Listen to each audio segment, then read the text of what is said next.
दोस्तों इस चैनल पे फर्स्ट ईयर वाले स्टूडेंट्स को बहुत सारे सब्जेक्ट पढ़ाए जाते हैं जैसे कि Hindi, English, pol science, history etcetera. तो सिंपली आपको उन सब्जेक्ट्स की वीडियो देखने के लिए चैनल के आइकन पे क्लिक करना है एंड देन आपके सामने जब अगला इंटरफेस ओपन होगा तो आपको प्लेलिस्ट वाले ऑप्शन पे क्लिक करना है। तो प्लेलिस्ट वाले ऑप्शन पे क्लिक करने के बाद जब आपके सामने बहुत सारी प्लेलिस्ट ओपन होंगी तो आप यहाँ पे देख सकते हैं ये सारे आपकी सब्जेक्ट की सारे चैप्टर वाइज वीडियो मिल जाएंगी आपको यहाँ पे। तो आप एक एक करके वो सारे चैप्टर्स देख सकते हैं।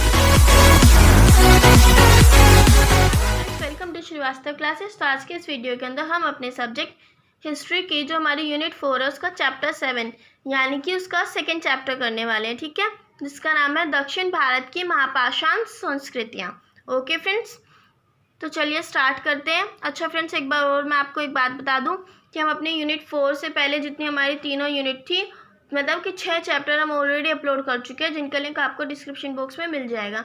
और हमारे चैनल पर ग्रेजुएशन के और भी सब्जेक्ट्स पढ़ाए जाते हैं, जिनका लिंक भी आपको डिस्क्रिप्शन बॉक्स में मिल जाएगा। चलिए स्टार्ट करते हैं। फर्स्ट हम देखने वाले महापाषाण क्या होता है, ठीक है ना। हम इसका मतलब समझने वाले हैं फ्रेंड्स। महापाषाण का मतलब क्या होता है, तो महापाषाण जो शब्द है ये 2 शब्दों से मिलकर बना है, महा प्लस पाषाण। महा का मतलब होता है विशाल यानी कि बड़ा, और पाषाण का मतलब होता है पत्थर।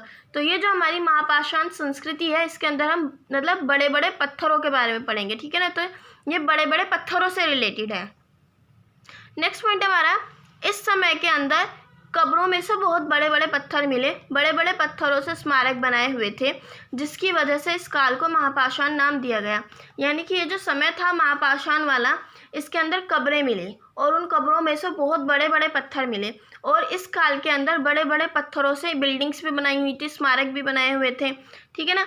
तो जिसकी वजह से क्या हुआ, इस काल को महापाषाण का नाम दे दिया गया, ठीक है ना। तो मतलब बड़े बड़े पत्थर थे तो इसको महापाषाण का नाम दे दिया कि जिस समय में बड़े बड़े पत्थरों से इमारतें बनाई गई हैं, ठीक है ना, तो उसको महापाषाण बोल दिया। नेक्स्ट अंग्रेजी में इसे यानी कि अंग्रेजी में महापाषाण को जो है मेगालिथ बोलते हैं। ओके, नेक्स्ट पॉइंट हमारा, बड़े पत्थरों से बने सारे स्मारक महापाषाण संस्कृति के नहीं हैं। यानी कि अभी हमने पढ़ा है कि बड़े बड़े पत्थरों से बने जितने भी बिल्डिंग्स वगैरह होती है, स्मारक वगैरह, वो सब महापाषाण संस्कृति में आ जाती हैं। लेकिन नहीं फ्रेंड्स, मतलब ऐसा नहीं है कि आप कहीं भी अगर बड़े पत्थरों से बनी कोई भी बिल्डिंग वगैरह अगर देखते हो, पढ़ते हो, तो आप उसको महापाषाण संस्कृति में रख दोगे, नहीं। तो इस संस्कृति के स्मारकों की पहचान जो है वो निम्न तरीकों से की जा सकती है। यानी कि आप ये कैसे पहचानोगे कि ये जो स्मारक है, ये चीज़ जो है मतलब कि ये महापाषाण संस्कृति की है, ठीक है। तो इसके लिए कुछ पॉइंट्स हैं, जैसे कि सबसे पहले इस काल में जो है वो कुछ ही चीज़ों को बड़े पत्थरों से बनाया जाता था। यानी कि ऐसा नहीं था कि महापाषाण काल जो था इसके अंदर सारी चीज़ों को बड़े बड़े पत्थरों से बनाया जाता था, नहीं, लेकिन कुछ ही चीज़ें होती थी जिनको बड़े पत्थरों से बनाया जाता था, जैसे कि समाधि, स्मारक और अनुष्ठान से जुड़ी चीज़ें, ठीक है। इन सब चीज़ों को बड़े पत्थरों से बनाया जाता था। इनके अलावा अगर आपको कोई भी चीज़ बड़े पत्थरों से बनी मिलती है तो वो महापाषाण संस्कृति की नहीं है, ठीक है। तो दूसरा, बड़े पत्थरों का इस्तेमाल किया जाता था इसमें, इन चीज़ों में। और इस काल में जो है कब्रिस्तान में कब्रों पर बड़े बड़े पत्थर से बने समाधियों के सूचक लगाए जाते थे। जैसे कि कब्रिस्तान में फ्रेंड्स कब्रें होती हैं, ठीक है, तो उन कब्रों के ऊपर जो साइड आगे वो लगा देते हैं ना बड़े बड़े पत्थर, जिन पे नाम लिखा होता है कि किसकी कब्र है, कैसे है, ठीक है। तो इसमें क्या होता था, कब्रिस्तान में कब्रों पर बड़े बड़े पत्थर से बनी समाधियों के सूचक लगा दिए जाते थे, ठीक है। तो ऐसी कुछ बातें थी जिनसे हम ये पहचान कर सकते हैं कि हाँ, ये जो स्मारक है, ये जो कब्रें वगैरह हैं, ये महापाषाण संस्कृति से है, ठीक है। नेक्स्ट हमारा महापाषाण संस्कृतियों का कालक्रम। तो अब हम देखेंगे महापाषाण संस्कृतियाँ जो थी उनका समय क्या था, कालक्रम क्या था, ठीक है। तो इतिहासकारों में महापाषाण संस्कृति के कालक्रम को लेकर बहुत सारे मतभेद हुए, विवाद हुए। मतलब कोई इतिहासकार इस चीज़ को लेकर एक जगह उनकी रजामंदी नहीं हुई कि हाँ ये इस टाइम से था, इसका कालक्रम ये था। उनमें मतभेद चलते रहे, विवाद होते रहे, कोई कहता है ये तब से शुरू हुई, कोई कहता है तब की थी, तो मतलब ऐसे चलता रहा, ठीक है। तो उदाहरण देते हैं, जैसे कि R.E.M. व्हीलर ने ब्रह्मगिरी में खुदाई कराई। तो R.M. व्हीलर थे एक इतिहासकार, उन्होंने ब्रह्मगिरी में खुदाई कराई और उस खुदाई के आधार पर उन्होंने महापाषाण संस्कृति को बोला कि ये ईसा पूर्व की 3री सदी से ईस्वी सन की 1ली सदी के बीच का समय है। तो यानी कि R.E.M. जो थे उन्होंने कहा कि ईसा पूर्व से 3री सदी से ईस्वी की 1ली सदी के बीच का जो समय है वो महापाषाण संस्कृति का भी। ईसा पूर्व क्या होता है फ्रेंड्स, बिफोर क्राइस्ट, यानी कि जो हमारे जीसस थे उनके क्राइस्ट जो थे उनके जन्म से पहले का समय और उनके बाद के समय को ईस्वी कहते हैं और उनके जन्म से पहले के समय को कहते हैं ईसा पूर्व। ठीक है, तो REM व्हीलर ने कह दिया कि ईसा पूर्व की 3री सदी से ईस्वी की 1ली सदी के बीच का जो समय था वो महापाषाण संस्कृति का है। ठीक है, तो इसी के बाद में बी के थप्पर आए। बी के थापर उन्होंने कहा ईसा के लगभग 200 वर्ष पूर्व से ईसा की 1ली सदी के बीच का समय महापाषाण संस्कृति का था। तो उन्होंने ईस्वी, ठीक है फ्रेंड्स, तो उन्होंने कहा कि ईसा के लगभग 200 वर्ष पहले से और ईस्वी की 1ली सदी इसके बीच का जो समय था ये महापाषाण संस्कृति का था। दोबारा बता दूं फ्रेंड्स मैं आपको, ईसा पूर्व यानी कि क्राइस्ट यानी कि जो जीसस थे उनसे पहले का जो समय था उसको ईसा पूर्व कहते हैं और उनके बाद का जो समय था उसको ईस्वी कहते हैं। तो बी के थापर ने कहा कि ईसा पूर्व के मतलब ईसा के लगभग 200 वर्ष पहले से ईस्वी की 1ली शताब्दी के बीच का जो समय है उसको महापाषाण संस्कृति बोला था उन्होंने। ठीक है, तो यही HM Krishna, GS Dhruve, RS पंचमुखी, पंचानन मित्रा और अन्य विद्वान थे जिन्होंने महापाषाण संस्कृति को प्रागी ऐतिहासिक कालीन में रखा है। प्रागी ऐतिहासिक कालीन यानी कि वो समय जिसका कोई हमें लिखित में उसके बारे में हमें कुछ ना पता हो कि उस समय में क्या था, उसके बारे में हमें कोई लिखित जानकारी ना मिले तो उस समय को प्रागी ऐतिहासिक कालीन कह देते हैं। ठीक है ना, तो इन्होंने इन सब जो भी विद्वान थे इन सब ने जो महापाषाण संस्कृति की थी इसको प्रागी ऐतिहासिक कह दिया। तो सही तारीख के अभाव की वजह से इसे नहीं माना गया। ठीक है, और ऐसे जो थे अलग अलग इतिहासकार जो थे उन्होंने अलग अलग डेट बताई, वो एक डेट पर यही नहीं कन्फर्म ही नहीं कर पाए कि हाँ महापाषाण संस्कृति की ये एक डेट है। ठीक है, नेक्स्ट है हमारा महापाषाण संस्कृति का उद्भव और विस्तार। तो महापाषाण संस्कृति का जो विस्तार यानी कि फैलाव हुआ वो आड़े तिरछे तरीके से हुआ। ठीक है, नेक्स्ट है अधिकतर महापाषाण काल में भूमध्य सागरीय क्षेत्र को माना जाता था। ठीक है, यानी कि जो महापाषाण काल था इसका अधिकतर हिस्सा जो था वो भूमध्य सागरीय क्षेत्र को माना जाता था। महापाषाण संस्कृतियाँ जो थी वो बाहर के लोगों के द्वारा लाई गई थी, यानी कि दूसरे देशों से बाहर के लोग जो आए थे उनके द्वारा लाई गई थी महापाषाण संस्कृतियाँ, जो धातुओं की खोज और व्यापार के लिए यूरोप गए थे। यानी कि जो लोग धातु की खोज के लिए यानी कि मेटल वगैरह की खोज के लिए व्यापार करने के लिए यूरोप गए थे, उन लोगों के द्वारा महापाषाण संस्कृतियाँ लाई गई थी। ठीक है, और भारत में ये जो संस्कृति थी मतलब महापाषाण की जो संस्कृति थी ये द्रविड़ लोगों द्वारा लाई गई। ये लोग जो है पश्चिमी एशिया से समुद्र के रास्ते से दक्षिण भारत में आए थे। ठीक है फ्रेंड्स, और नेक्स्ट पॉइंट हमारा भारत में महापाषाण संस्कृति के जो क्षेत्र हैं यानी कि मुख्य क्षेत्र जहाँ पे भारत में महापाषाण संस्कृति पाई गई। ठीक है, तो वो है पंजाब, सिंधु गंगा घाटी, राजस्थान, गुजरात, नागपुर, नीलगिरी। ठीक है, तो भारत में इन क्षेत्रों पर मेनली महापाषाण संस्कृति जो पाई गई थी पहले टाइम पे। ठीक है, नेक्स्ट पॉइंट हमारा भारतीय महापाषाण संस्कृति जो है वो लोहे का युग था। यानी कि अब जो भारत में महापाषाण संस्कृति आई उस टाइम पे लोहे का युग था, यानी कि लोहे की खोज हो चुकी थी, लोहे का चलन था। ठीक है ना, जो कि ईसा के 1000 वर्ष पूर्व से आगे तक का था। ओके फ्रेंड्स, तो आज भी ये पक्के से नहीं कहा जा सकता, यानी कि आज भी ये पक्के तौर पर नहीं कहा जा सकता कि लोहे की तकनीक कब विकसित हुई, यानी कि लोहा कब आया। ठीक है ना, और कब ये महापाषाण संस्कृति का अभिन्न अंग बन गया, कि लोहा जो है वो कब महापाषाण संस्कृति का ऐसा हिस्सा बन गया जिसे अलग नहीं किया जा सके। ठीक है, तो इसको पक्के तौर पर नहीं कहा जा सकता है। पश्चिम एशियाई महापाषाण में कांसे की चीज़ें बनाई जाती थी, यानी कि पश्चिमी एशियाई महापाषाण जो थी मतलब कि पश्चिमी एशिया के अंदर जो महापाषाण संस्कृति थी उसके अंदर कांसे की चीज़ें बनाई जाती थी। ठीक है, नेक्स्ट पॉइंट है हमारा 19वीं सदी में वेबिंगटन ने 1823 में कन्नूर में कब्रों में खोज की। यानी कि उन्होंने क्या किया, 19वीं सदी में जो वेबिंगटन थे उन्होंने 1823 के अंदर कन्नूर जगह थी वहाँ पे उन्होंने कब्रों की खोज की और उन्होंने खुदाई भी कराई।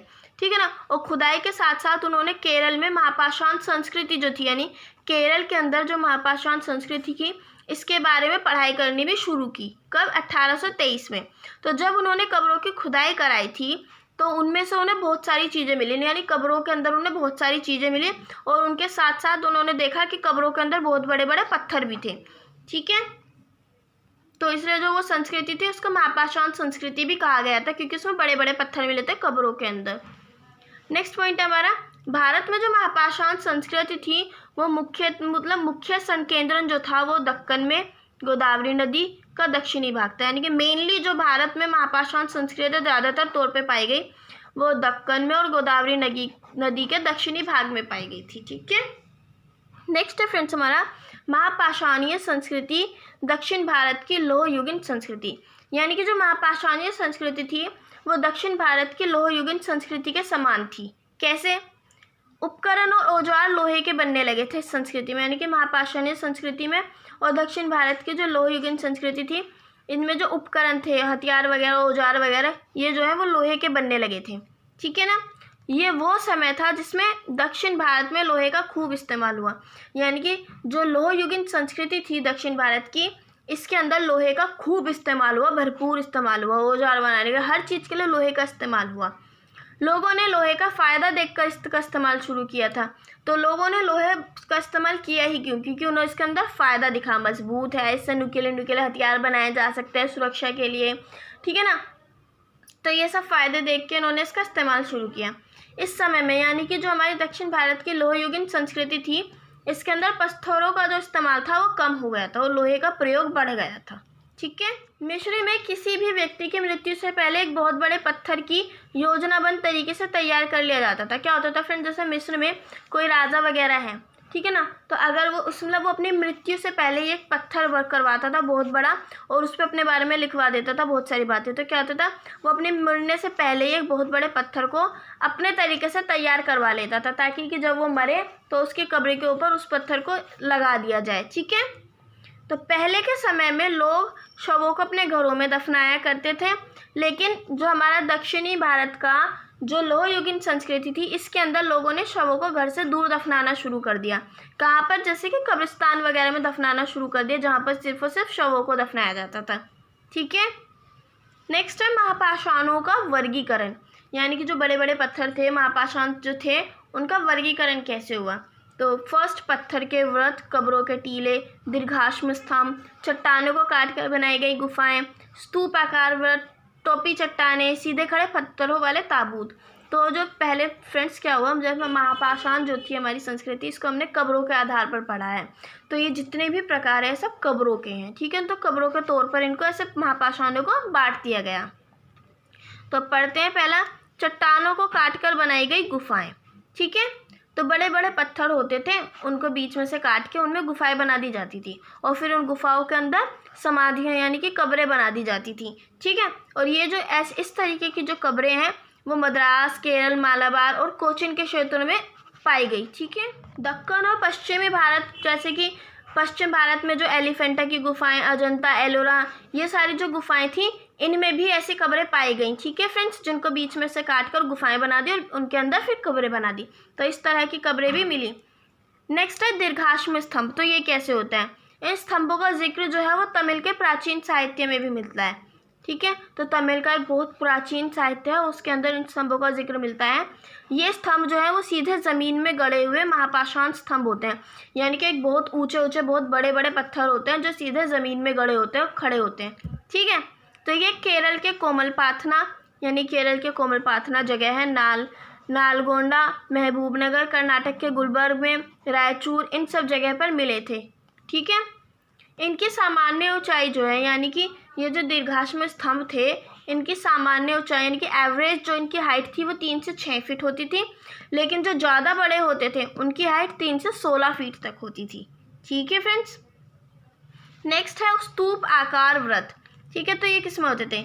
इनमें महापाषाणों का आकार जो होता था वो स्तूप का होता था। यानी कि जो बड़े बड़े पत्थर होते थे इनका आकार स्तूप टाइप का होता था। इनके जो स्मारक होते थे वो ज़्यादा लोकप्रिय थे। ठीक है, तो ये पूरे दक्षिण भारत में पाए जाते थे। यानी स्तूप आकार के जो व्रत थे ये पूरे दक्षिण भारत में पाए जाते थे। ये भारत में सबसे ज़्यादा सामान्य तौर पर पाए जाने वाले स्मारक थे। यानी जो इजीली मिल गए थे वो स्तूप आकार के व्रत थे जो सबसे आसानी से मिल गए थे। ये बाकी संरचनाओं से काफ़ी हद तक अलग थे। ठीक है, ये मुख्य रूप से केरल में, कर्नाटक में, महाराष्ट्र में, तमिलनाडु, नीलगिरी इनके पास पाए गए थे ओके फ्रेंड्स, मैंने अभी बताया ना आपको कि दक्षिणी भारत जो था उसके अंदर ये सबसे ज़्यादा मिले थे। तो दक्षिणी भारत में केरल, कर्नाटक, महाराष्ट्र, तमिलनाडु, नीलगिरी इनके पास पाए गए थे। नेक्स्ट है हमारा टोपी चट्टाने। तो इसमें जो है वो गुंबद के आकार के पत्थर होते थे। ठीक है, गुंबद के आकार के पत्थर होते थे जो चट्टानों को काट कर बनाए जाते थे। बड़ी बड़ी चट्टानें होती थी, उन्हें काट कर गुंबद के आकार के पत्थर बना दिए जाते थे। इसके सबूत जो है वो तमिलनाडु और कोयम्बटूर में मिले। ठीक है, ये पत्थर जो होते थे वो कब्र को ढकने के काम आते थे, यानी कि जो पहले कब्र बना दी जाती थी और फिर उसके ऊपर इन्हें रख दिया जाता था गुंबद के आकार के पत्थरों को। तो ये पत्थर कब्रों को ढकने में काम आते थे, टोपी चट्टाने जिन्हें कहते हैं। नेक्स्ट है सीधे खड़े पत्थरों वाले ताबूत। ठीक है, तो ये सीधे खड़े पत्थर जो होते थे खुरदुरे होते थे, रफ होते थे। ठीक है ना, सीधे खड़े पत्थर होते थे, इनसे बनी कई तरह की कब्रें मिली। कहाँ पर? जैसे कि कई तरह की कब्रें होती थी, वर्गाकार गोल होती थी, आयताकार होती थी, संदूकनुमा होती थी। तो सीधे खड़े पत्थरों से ऐसी अलग अलग शेप में बनी हुई कब्रें मिली। इन कब्रों के नीचे जो है पत्थरों की बड़ी बड़ी पट्टियाँ, जैसे उन्होंने सिल्लियाँ जो होती हैं, तो ना उनसे फर्श बनाया जाता था। और इस तरह की कब्रें जो होती थी वो दक्षिण भारत और उत्तर भारत में पाई गई थी। ओके फ्रेंड्स, नेक्स्ट हमारा कब्रों के टीले। तो ये वृत्ताकार यानी कि गोल, आयताकार, अंडाकार आकार के हो सकते थे। यानी कब्रों के जो टीले थे, क्या होता था, जैसे कि कब्र होती थी, ठीक है ना, तो उसके आसपास बहुत सारे पत्थर रख दिए जाते थे बड़े बड़े, ठीक है ना, और मतलब बहुत सारी चीज़ें रख दी जाती थी। तो ये जो होते थे, और ये कब्रों के जो टीले होते थे वृत्ताकार, आयताकार और अंडाकार आकार के हो सकते थे। तो ये जो कब्रों के टीले होते थे फ्रेंड्स, ज़मीनी दफन से अलग होते थे। यानी जब हम किसी को नॉर्मल ज़मीन में दफन कर देते हैं तो उससे अलग होते थे कब्रों के टीले। क्यों? क्योंकि इसके आसपास क्या होते थे, पत्थर और खाइयों से इसे घेरे होते थे, तो इनको कब्रों के टीले कहते थे। और कर्नाटक में कुछ जगह पर जो है वो कब्रों के टीले मिले भी थे। ओके, नेक्स्ट हमारा महापाषाण कब्र में पाई जाने वाली सामग्रियाँ। यानी कि जो बड़े बड़े पत्थरों से जो कब्रें बनाई जाती थी उनमें कौन सी सामग्रियाँ पाई गई। तो इस संस्कृति के लोग जो थे इस बात पर बहुत ज़्यादा विश्वास करते थे कि व्यक्ति का पुनर्जन्म होता है, यानी कि एक इंसान मरने के बाद दोबारा जन्म लेता है। तो वो क्या होता था, जैसे फ्रेंड्स कि जब भी कोई मरता था तो उसके साथ बहुत सारी सामान रख देते थे कि अब ये मर रहा है, आगे जाके दोबारा जन्म लेगा, तो इसको इन सब चीज़ों की ज़रूरत पड़ेगी, इसको किसी चीज़ की कमी नहीं होनी चाहिए।